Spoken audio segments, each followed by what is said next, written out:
So yan mga ka-viewers, mayroon akong repair dito. So electric pan na naman. Ayun, marami tayong i-repair dyan, oh. So ito ay ito ay Astron. At yung isa dyan, oh, yan po ay Panda. So mayroon pa doon, oh. So yun. So ito muna yung ating i-repair. At reklamo na may-ari nito, ito daw ay hindi makaikot. So yun. Siyempre pag hindi makaikot, siguro stock up ito. Yan, so open ko muna yung kanyang ito kanyang pinaka cover. Yan, ito mo ilagay. So yan. Kailangan natin itong kailangan natin itong tanggalin para malalim natin ano siya, mga viewers. So pakita ko sa inyo pala bago ko tanggalin pala to. Pakita ko muna na ito ay stock up talaga at hindi makaikot. Yan, oh. Ayan. Yan, oh. Yan. So umikot lang siya pero hinto kagad. Yan, oh. O diba, hinto kagad. O, hinto siya kagad. So pero pa ito wala nang ano. Yan. Medyo maganit siya mga viewers. Yan, oh. Yan, medyo maganit siya. So try natin itong tawag dyan. Itas yung itong kanyang kapasitor. Baka ito ay bumaba din kasi sabi ng may-ari hindi daw talaga iikot at nagba-vibrate lang. Yun, open natin yung aking ano. So yan. Tapos lagay din sa capacitance. Yun. Yan, so nabalatan ko na pala tong kanyang kapasitor dahil nines ko kanina bago umalis yung may-ari. Ayun. Oh, 1.7. Ibig sabihin 1.7 goods pa yung kanyang kapasitor dahil ito ay 1.8, 1 hindi lang masyadong kita, 1.8 microfarad. So 1.7 ibig sabihin buo pa yung kanyang kapasitor, mga ka-viewers. So bakit hindi makaikot daw? Try daw natin itong ilagay uli dyan, tapos lagyan natin ng supply. Ang ito ay iikot. Yun. Tapos dito. Yan, iwasan natin na ito ay magka-dikit para hindi sabog yung wire. Yun, ganun natin, ganun. Tapos set natin sa parang naka number 3 na ata, number 1 pa pala. So yan, naka number 1 yan mga ka-viewers. So ngayon, salpak ko ito, ha. Tingnan kung iikot ba yung kanyang itong kanyang ilisi. Ay siya itong kanyang itong tawag ito shafting. Ilisi naman yung shafting. So tatay salpak dito sa aking outlet. Yan, oh. Walang imik. Yun, matigas. So matigas, ibig sabihin malaki na ang butas ng kaniyang tawag diyan. Kaniyang bushing, kaya tumigas siya pag may supply. Malambot din pala siya, oh. May kaganitan lang konti. Pero pag may supply, wala na. Titigas na yung shafting, ibig sabihin malaki na yung butas ng shafting, kaya ng bushing, kaya pag na ganon, nasama din yung or shafting, kaya tatama yung kanyang pinaka rotor dito sa kanyang stator, kaya matigas siya ikutin. So ganun lang yan mga ka-viewers, ang kanyang explanation. Tanggalin ko muna ito. So yan mga ka-viewers, open ko na yung electric fan. So tingin ko nasa likod yung yung bushing na maluwang na yung kanyang butas. So ito pala ay nahirapan ako dito dahil pinakailaman ng may-ari at na tawag yan, nabungi yung wasak na yung warak na yung tawag dyan, yung groove ng itong screw na to, kaya nahirapan akong i-open mga ka-viewers, pero Na-open lang din naman siya sa katagalan. Pero, nahirapan din ako.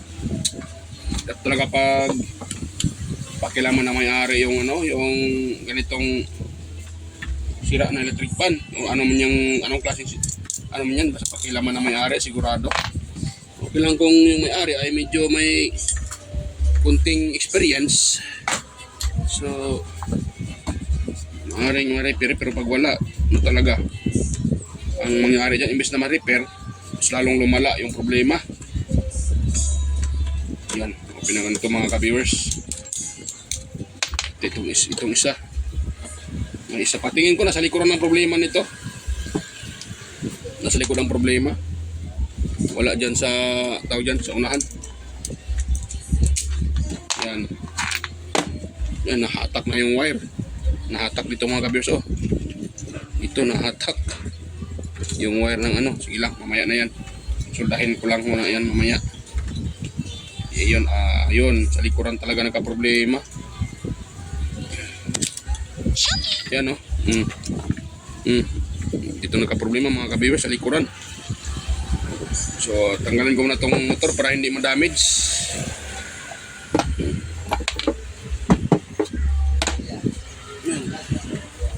Daming nag-video okay. Kabilaan mga ka-viewers. May Umba, lipog mata. Ay, kung kali. So, pata ka ron? 13. Dispiras ron. Wala, dili, apel, dili. Unsa ba na mo? Masunang ka? Sa taas. O ka na kapilya diha? Awal, apel, dili. Hala.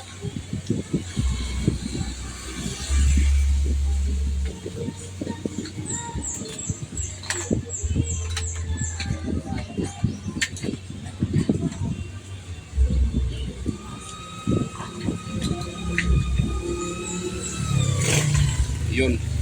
Hirap mga ka-viewers tanggalin itong ano to, kagbuang na to. Pulin ko na lang to. Hindi yung barok itong ano to ah. Okay, nahirapan dito.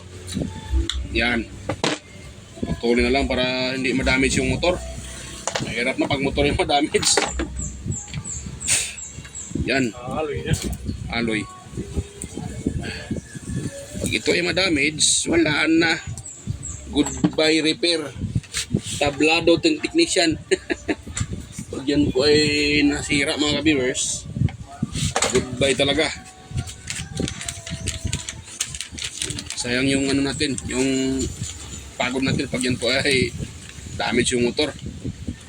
Wala pa naman akong motor na ano dito. Meron akong motor din pero hindi ganito kalaki. Hindi ganito kakapal, mas makapal yun.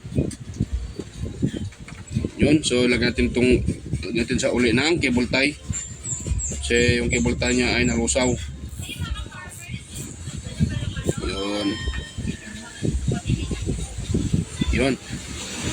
Tapos at tulin mga ka-viewers. Yun. Yan, tapos ito naman tayo sa kabila. Kabila sa dulo. Maglagay din tayo dito. Sa dulo.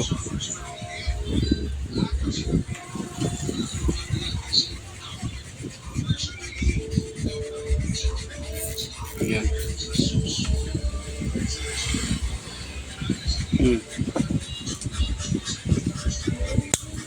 Ayun.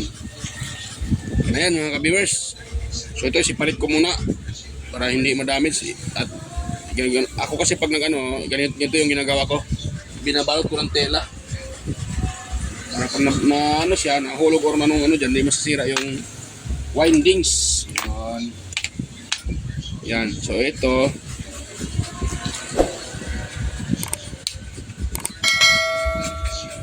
kalawang talaga yung ano mga ka-viewers. Medyo pinalawang na yung shafting dito sa unahan.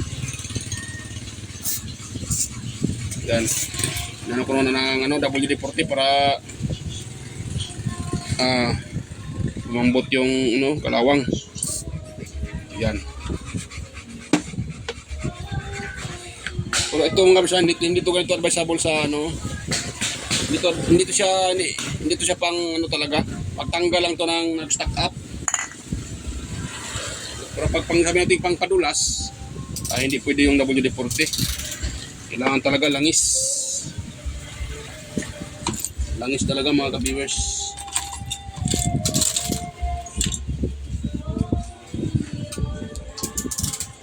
At tayo. May nag-sa kabila.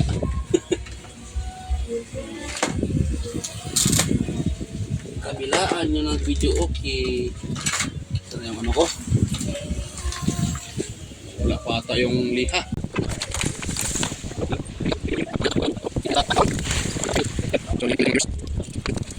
So kita paglihan to, parang hindi nakahaba video natin. Yan. So yan ako na lang pag ito ay natapos na. Maliha. So yan mga ka-viewers, gas-gas na din yung sa unahan. Yan o. Yan, may gas-gas na siya. So sa likuran naman, maluwang, okay pa yung ang shafting na gas-gas, pero yung pinaka bushing niya, maluwang na or maluwag na siya. So malaki na yung kanyang ano, yung butas. Kaya madalas salita, magpalit tayo dito ng bushing sa unahan at sa likuran, mga ka-viewers. Yan. Yan, so tanggalin ko muna to. So pag ganitong klaseng ano, may doble yung kanyang lock. Ito yung gamitin, malaki yung malaki yung ano dito. Ganun natin, no? Ganun lang. Yan, tapos dito sa kabila. Yan, tuktak na. Yan o, yun naman, ang gagamitin din dyan ay maliit na clutch screw. Yung clutch screw po na maliit. Ito, para matanggal yan. Yan o. Yan, isa. Tapos dito, baka dalawang moves, tanggal na yan. Yan o, dalawang moves lang. Tanggal na. O, di ba? Ganun lang ka. Simple, dalawang moves lang. So, ganun lang gagawin yun. Pagkatapos niyan, ito, ano nyo naman, dahil na-deform yan eh. Kailangan nyo siyang ipitin ng plies para bumalik yan. Dahil pag hindi iniipit yan, ang nangyayari dyan hindi maglalak yan sa bushing. So, maluwag yung bushing. Hindi naman naikot yung electric pan. Dahil pag may supply, hihigupin ng rotor yung shafting, titigas yung shafting. Hindi makaikot. Yan. Ganun lang. Sorry mamaya. Sorry din mamaya. Ito na tayo magpalit ng itong kanyang bushing. Kanyang bushing niya mga ka-viewers, maluwag na. So lagyan natin dyan. So good pa yung kanyang pinaka-foam. Hindi pa siya kailangang palitan. May iba kasi na nadudurog yung foam. Yun. So kuha lang tayo ng bagong bushing mga ka-viewers. Ito wala na to, sira na. Lagay ko lang dyan. So marami naman tayong bushing dito dahil naka-order tayo sa online. Ito, kuha lang ako dito ng dalawa. Dahil dalawa itong kailangan ito palitan. Yan o. Marami tayo dyan bushing. Isang plastic pa yan. Yan. Tapos ito, palitan ito ng isa. Ito muna yung isa. So ito yung isa mga ka-viewers. Yan, ano natin. Pinakita ko sa inyo ha. Ay, tanggalin ko muna pala itong gearbox. Hirapan ako dito pag hindi ito tinatanggal. Baka mabiak pa yan. Yan. So andito si bro, nanood lang si bro. Nanood lang si bro mga ka-viewers. Diyan yung kasama kong isa kong kasama. Technician din. At mas maraming alam to si bro. Yan. Yun. Tanggal na.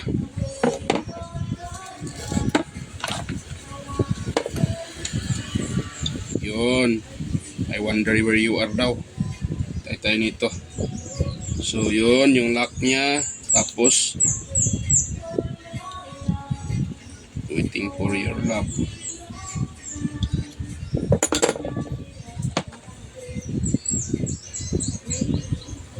For your love.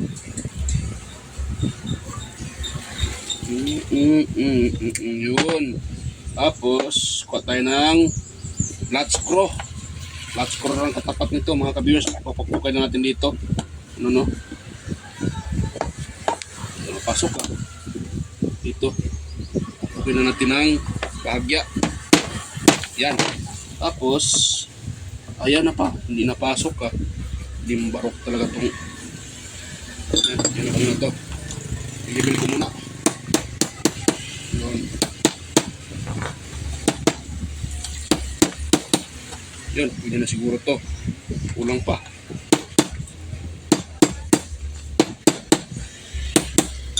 Yun.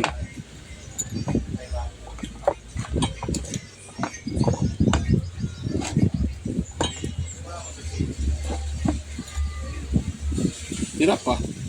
Hindi siya maipasok. Kagbuwak. Ito na yung ano ko. Longnos ko mga ka-viewers. Yung longnos. Ito pala. So, ilabas ko lang to konti. Ito, ilabas ko lang bahagya. Itong kanyang flower lock. Ito, yung pinaka-lock niya ito. Ilabas ko lang konti para maipasok. Dahil, ano siya, lalaban siya pag itulak mo.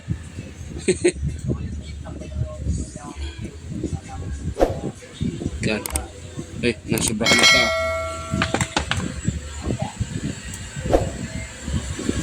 Yan. Yan. Ito. Ayan, sobrahan. Sobrahan mga ka-viewers. Yun. So,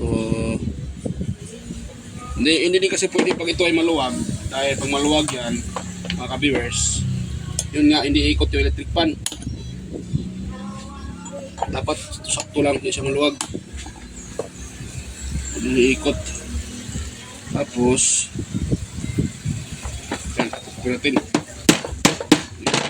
Pumasok na mga ka-viewers. Ito naman sa bigas gilid.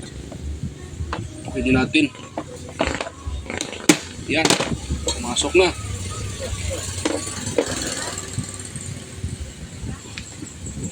Yun. Yun o. Medyo ano ah.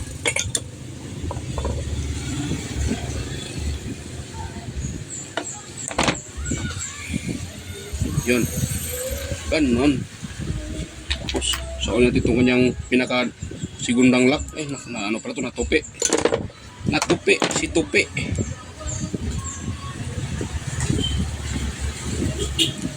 Yun.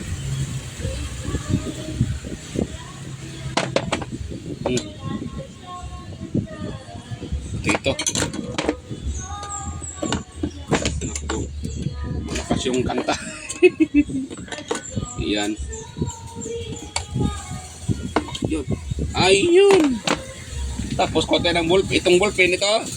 Ito yung ginagamit ko. Huwag kayong gagaya sa iba na itong itong screw yung gagamitin ipasok dyan. Dahil pag ang screw nyo ay may ganito, may kanto-kanto, tapos pinapasok nyo sa bushing, tapos ginanon nyo, maaaring yung bushing ay magkaroon ng groove. So, masayang yung bushing, masira. Ito yung gagamitin nyo, ballpen. Ganun siya. O, diba? O, ganun. Para hindi masira yung bushing. Dahil pag masira yung bushing, nako, baka mag-backjob yung trabaho nyo. Mas maganda, ballpen yung gamitin. Kung iba, sanay na, pag technician ka na, sanay mo, makontrol man yun nila. So, hindi na matamaan yung bushing. Pero pag ganito talaga na may groove, matatamaan talaga yung bushing dyan. Magkaroon ng problema yung anak ko, mag-backjob. Yan, patakan natin ang oil. Yan. So, pwede na yan. Dito naman ako sa isa. So, ganun lang din mga ka-viewers, ang paglagay dito, gano'n lang din dito sa kabila. Kaya hindi ko napakita ang paglagay nito. Ang paglagay o pagtanggal dyan. Kung paano ko tinanggal ito, gano'n din dito. So, pause ko muna sandali mga ka-viewers ha. So, yan mga ka-viewers. Okay na. Nasauli ko na itong dalawang na to. So, ako ano yung ginawa ko dito, gano'n din dito. Yan. So, nasauli ko na. Ayan, okay na siya mga ka-viewers. Kaya hindi ko napakita dahil pareho lang naman. So, ngayon gagawin ko naman dito. Ito na, kung nakita nyo ito, tinanggal ko yung kanyang gearbox. So pag ito sa uli nyo, pag hindi nyo wala mga ka-viewers, itong dalawang ganyan, pag ganyan siya, pag ganyan yan yung forma. Ito naman, pag ganun. You know? Yan. O, diba? Dahil dito, isa lang naman dyan. Oh. Yung dyan, isa lang dyan yung tornilyohan. Kaya isa lang dito.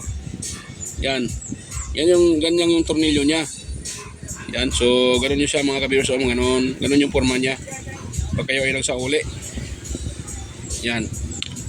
Yan. Dito siyang ilagay dito. Yan. Yan, ganun siya o ganun. Ganun yung kanyang forma. Yan. Yan. So, lagyan ko muna ng screw mga ka-viewers. So, ayan. Mga ka-viewers, okay na. So, na-repair ko na po yung electric pan at assemble na rin. So, yun na siya. So, hindi ko na nilagyan ng, ng cover para makita nyo. Yan o. So, testing lang naman. Ang importante ay gumana na. So, ito lang yung pinalitan ko. Dalawang bushing. Yan, yung dalawa na yan. Ay, wait lang ha. Ayun. No? Saan mo yun? Ayun. Kitang-kita na. Yan o. Dalawang bushing ngayon yung pinalitan ko. So, okay na yan mga ka-viewers. So, test na natin para makita nyo yung gumana na. So, kung kanina hindi tumikot dahil stuck up. Ngayon, tingnan natin kung yan po ay iikot na. So, ganun ko lang. Hindi ko na Raya-raya. Ito kami, yaksak ka lang ng plastic. Uy, hindi pa ito naka-plug ah. Kala ko naka-plug na. Raya-raya. Hindi ko pala naka-plug mga ka-viewers. So, plug ko muna. Yan o. Yan. Naka-plug na. Uy, nagro-rotate. Nagro-rotate ah. Nagro-rotate. Ganun ko lang mga ka-viewers para makita nyo na gumana na. Ayan o. Ayan. Ayan, malakas pa siya. Kahit naka number 1. So, ibig sabihin, okay na yung kanyang, okay pa yung kanyang kapasitor. So, ayan. Hanggang dito lang po mga ka-viewers at sa susunod at kita-kita tayo sa next kong mga video. So, ayan. At salamat pala sa mga palaging sumusuporta at nanonood sa aking mga vlog. So, thank you po. Maraming salamat sa inyong walang sawang suporta. Ayan. So, sa next video na tayo mag-shoutout mga ka-viewers. Ayan. Sa mga gusto magpa-shoutout, pwede rin kayong mag-comment sa comment section para ma-shoutout ko po kayo. At sa mga may katanungan, mag-comment din kayo sa comment section para masagot ko po yung inyong katanungan. So, ayan. Sa muli, at ako po ay magpapaalam. At kita-kita tayo sa next kong mga upload or mga videos. So, ayan. Bye-bye mga ka-viewers at salamat sa inyong panonood. So, ayan. Bye-bye po.